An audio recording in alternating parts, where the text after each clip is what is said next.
the Royal Regiment, and I was wounded in Holland in April 2nd, 1945. But a sniper got me. I was working on a machine gun, a Bren gun, and it got me in the arm. And that was the end of my career in the military. So I was really wanted to be like John Wayne. I don't know if you know who I mean, I had visions of glory, and it was going to be fun, and Betty Grable would be there, and all that stuff for me. So, that's what I thought.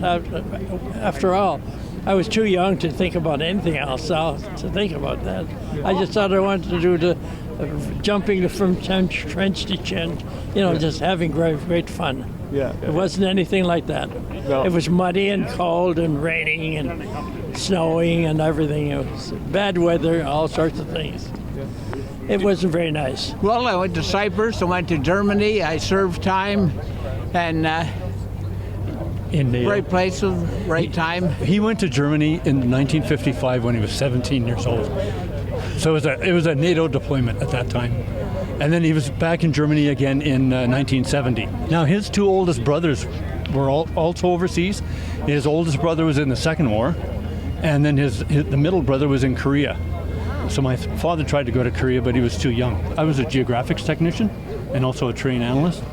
So my service is the former Yugoslavia. I was there 30 years ago. When I left, he was only 4 weeks old, and so I was there for a year. I also have NATO service in Bosnia, and I've been to Central America, Central Africa.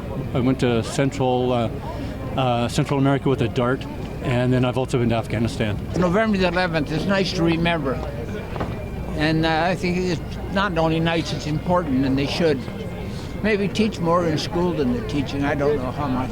I know when I went to school, they used to emphasize November the 11th. I've had a very varied career. 41 years in uniform, another 10 in defense research, and never the same job twice.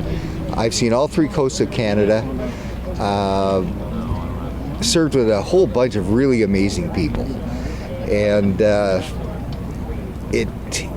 it's always been a warm spot in my heart. You get the flavor of what it was like to serve when you talk to someone. You can see what they experienced in their eyes. And it's only by getting that real sense of how things actually happen out in Canada's interests around the globe that you can truly understand what it means. And it's why I always come back for Remembrance Day.